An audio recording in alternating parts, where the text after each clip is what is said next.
So you got to keep this in mind. I'm tired of hearing guys messing about how they feel. I don't feel motivated. I don't feel. Feel. Leave the feelings to the girls. That's what they do. We act. We get things done. So the world got built. All the men who built the skyscrapers felt scared. They did it anyway. You need to become a man of action. Stop worrying about how you feel and start worrying about what you're supposed to be doing.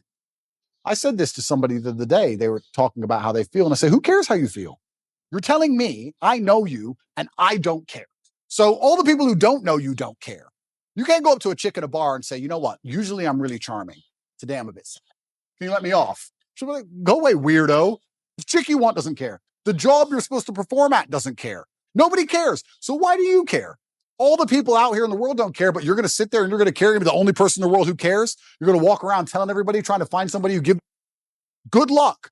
You might find somebody who pretends to care long enough for you to get a little bit of dopamine, but all in all, you're wasting time in a hyper-competitive world where people like me who perform regardless of how they feel are just going to perpetually bury you. And then you're going to sit there and wake up and go, why am I a loser? Well, because when Andrew was sad, he continued to perform. You're in a plushy bed at home, crying about what? The male world's hyper-competitive. You're not allowed almost as a man to put that much importance on how you feel. You don't have time to care about it because you have too much to do. If I feel sad, I don't think I need to not feel sad. I just go to work. I got stuff to do. I'm a man. This whole therapy garbage. I can't think of a way faster to ruin your mindset and destroy your ability to resist the perils of life than go into therapy. I really can't think of a quicker way to destroy your mind than go to therapy. If I had time to waste, I would love to start therapy. I would love to, imagine me, Andrew Tate. I'm going to go to a therapist. I'm going to do a video after each therapy about what bullshit it was. And just sitting there talking about, okay, when you were 8, yeah, what happened when you were 8? Not everything's because of my childhood. It's so asinine. I've actually had conversations with therapists, I think twice in my life. I did a TV show in England. I think it was another TV show, 2 TV shows. I had to speak to these therapists. And I sat there and said, I don't believe in your science because in math, 1 + 1 is 2. Whereas with what you teach, you can have a guy who doesn't drink alcohol because his dad was an alcoholic and a guy who is an alcoholic because his dad was an alcoholic. So how can you have the same scenario and 2 completely different outcomes? She goes, oh yeah, but there's general rules we can follow. I said, then let's end the conversation. I'm not a general person because all your general rules don't apply to me. I'm smarter than you. Get out of therapy. There is nothing more destructive to the male psyche than sitting down and complaining and crying about your problems to somebody who has their own problems. They sit there as if there's some godlike individual who doesn't have their own mistakes, aren't arguing with their own wife, don't have their own bills to pay. And you sit there trying to elicit sympathy, automatic submission to some idiot with a piece of paper. Therapy in and of itself is destructive to your ability to take control over your own life. You're denying who you are. You're denying all of the things that made you you. God gave you all of these difficult situations so that you could challenge yourself and you could find the best way to navigate them and stay sane so that you can become a better version of yourself. Instead of being thankful to God for the difficult things he's put you through, you instead go and cry to some human complaining about how something happened 21 years ago. And they don't try and make you feel better about what happened. They try and just justify your terrible reaction to said events because there's only one true human emotion that should come from negative scenario, which is anger. You can get sad or you can get angry. Angry gets something done. Sad belongs in the therapy room, but anger belongs out here in the world. Focused anger. I'm not saying you start smashing your head against the wall like an idiot. I'm saying that like a focused concentration of water through a dam can power a city.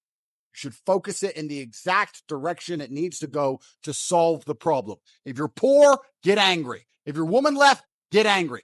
Get angry at yourself for being left. Get angry at yourself because you can't afford all the things you want. Anger is the correct response to any emotion because anger elicits instant action. People say to me, oh, I have anxiety. And they talk about it like it's a bad thing. Like this anxiety demon has come into his life and ruined his life. Keep your anxiety demon and now have anxiety that you're not rich. Get to the point where you can't sit still and watch Netflix and eat ice cream because you are too anxious about the fact that you don't have $100 million. Oh, I have depression. Fantastic. I'm glad you have depression because you won't feel depressed on a yacht, 300 million in the bank and a Bugatti waiting for you in the marina. So it's a good thing you have depression because you don't have those things. And now you have to get them to feel better. So get to work. I have OCD. You should have OCD about getting your life in order, about being in the gym on time, about training harder than everyone around you. You don't have to get rid of these conditions. And you're saying your OCD prevents you from fucking washing the dishes because you're a failure. I publicly state that I have anxiety, but I use my anxiety so that I wake up at 6:15 a.m. instantly enraged, getting to work so I win. You have dulled your sword, so you have nothing to threaten the demons with because you're too busy sitting around in therapy like a little girl. I have depression. I have OCD. I have all of it. These demons work for me. If you're at home complaining, I have OCD, I have anxiety, I have depression, you need to get these demons in check. They are your weapons against mediocrity. Therapists will never tell you that. It's not a perfect world. It's a world of war and endless combat and chaos. My legion of darkness is made up of monsters because monsters fight monsters. And it seems that whenever I direct my chi at any task, I somehow manage to pull it off. When you wake up and you cannot sleep, you know what you do? You lay in bed and cry like a baby. The second I couldn't sleep, I was up, training, working, learning a new language, endless Aikido, new money, new ways to combat their narratives, endless sets, endless reps, anxiety, OCD, depression, everything. That's how I won. I'm so anti-therapy, and I've had these conversations so many times with people. Their answer is that I need therapy, supposedly. If I need therapy, how come every single person on the planet knows my name? How come I'm an international celebrity with hundreds of millions of fucking dollars? How come when I was thrown in jail, I came out perfectly fine and still destroyed the mainstream media in all of their setup interviews in a way you could never do? How come I'm so monumentally successful and all I do is win, and you're telling me that I need therapy while you're in therapy and you're a nobody? I don't need therapy. I self-therapize with anger because anger makes me brave. It's perfectly fine for you to look around at your life, look at the house you live in, look at the car you drive, and get pissed off and go, you know what? I want a nicer house, and I want a faster car. There's nothing wrong if you take that anger and you direct it in the correct direction. You need to sit there and realize, whoa. I have a few years of consciousness, and even less than that, I have a few short years as a young man. You're wasting them. Forced, directed anger is an extremely powerful force. All I'm trying to say is that the world, especially the masculine world, is one large, endless competition. You can pretend there's no competition, but then you're not going to win. If someone were to say to me, Andrew, how do I get rich? I'd say, well, then you have to understand that all the money you're trying to make, other people are trying to make. So you need to be faster. You need to try harder. You need to wake up earlier. You need to dedicate yourself. And if they say to me, I don't want to do that, I'm going to say, okay, then you're a loser. Go lose. Here's the next man who wants to win. Nobody, absolutely nobody, gives a fuck about you as much as you're going to have to give a fuck about. Nobody cares about you as much as they need to care to fix your life. Even your parents, even your friends, they care about you. Yeah, sure. There may be 2 or 3 people on the planet genuinely care about you, but nobody is going to come to your bed, force you to work hard, and go and buy you a Ferrari. You are never going to have any of the things you want if you do not get them yourself. I believe everything in the world is a choice. People will argue with me when I say that. They say, no, I didn't choose to feel this way. And I'll argue back that believing everything is a choice empowers you to make the change. So I think the most powerful thing you can do if you're a depressed or sad person is accept that you have chosen to be one and you can choose to stop being one. But surely your mindset as a man, especially in the world today, should be the mindset which allows you to be most competitive and win. Forget truth. What even is true and false? True and false is adopting the mindset or the strategies which allow you to compete. That's what's true. The primary objective of my thoughts and feelings and reality is to win. It's not to feel happy. It's to win all of the time. So I optimize for competitiveness and I optimize for performance in all things. Well, most people don't optimize for that. Most people optimize for the worst thing possible, happiness. As a man, if you wake up and go, I want to be happy today, you're going to do unimportant, narcissistic, hedonistic garbage. Eat too much, sit around and play video games. You're not going to achieve anything if you want to be happy. As a man, 99% of the time, you're going to be stressed or annoyed about something that's just happened, currently happening, or about to happen. And you either suffer the consequence of the stress it requires to be a somebody, or you suffer the consequence of having no stress because you're a nobody and you work in Starbucks and then you're a no one. At what point do you think you've earned the right to wake up as a man and feel happy?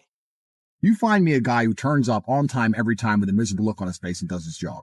That's the kind of guy I want. Doesn't matter if he crashes his car. It's just another day, another shit sandwich. Got to go to work and get my work done. That's competence. You don't need happiness to be competent. You're supposed to feel respected, and you're going to do that via competence, hard work, and becoming somebody worth respect. The men who are truly respected don't need to chase happiness, because when you talk, people listen. How could you be happy as a man if when you say things, nobody listens to you? You say X and your wife ignores you, your kids ignore you, and all the men around you laugh. Are you truly happy in your heart? No, you're going to be happy when you're respected. You're supposed to feel like there's so much that needs to be done. You're supposed to feel motivated and on fire. You're supposed to feel lots of things, but not necessarily happy. I don't know where anyone got this idea that life was created and God created us all and built this entire world for us to sit here and just smile all day. If you are constantly chasing happiness, you are going to fail. If you're constantly chasing respect or importance, perhaps you will have a far more remarkable life filled with achievements. So people are they're basing their mindsets around trying to feel good. I have always tried to base my mindset around absolute competence, regardless of how I feel.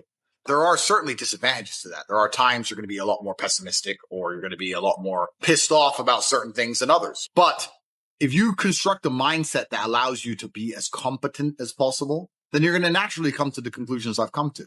You're as competent as possible if you believe you can affect absolutely everything about your life.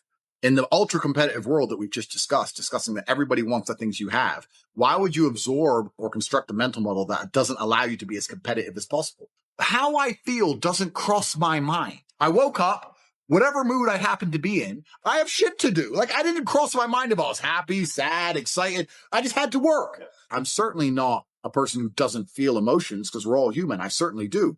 But I've never prioritized them in any regard. I haven't put them in the middle of my mental model and then affected my actions based on how I feel for each one. It's absolutely and completely the opposite. You have to be able to perform when you're happy and sad. You can't only be able to perform when you're happy. You can't only go to the gym when you're motivated. I'm reading all this shit on Twitter about dropship. Will it make money? Will it not? I don't know. But you know what? This weekend, I'm going to start a dropshipping company. And then you're like, okay, well, I've said it now, so I have to do it. Saturday comes around.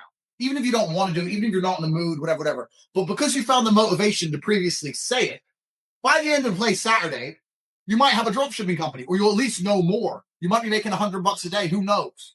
I say to Tristan, yeah, I'm going to train 5 hours. If I said it, that was it. I had to do it because I couldn't live with myself knowing I was one of them bullshitters. How can you resist a slave mind if you have no physicality, you have no willpower, no ability to mentally resist anything? Well, then what are you going to end up doing? You're going to end up eating the bugs and watching the porn and sitting in front of your computer. And that's what they want from the people. People come at me with the porn problem, and I say, that's because you have nothing else in your life in order. If you were in good physical condition and you had the money you were supposed to have, you wouldn't need it. When men truly wake up and decide to be the best versions of themselves, they're hard to control because all these control mechanisms fall by the wayside. They don't want the porn anymore. They don't want the antidepressants anymore. And now you have a whole bunch of men who actually want truth and honor and respect. They're going to want to be brave. They're going to want to do the right thing, regardless of how dangerous it may be for their own personal circumstance. And that sounds like a difficult population to enslave.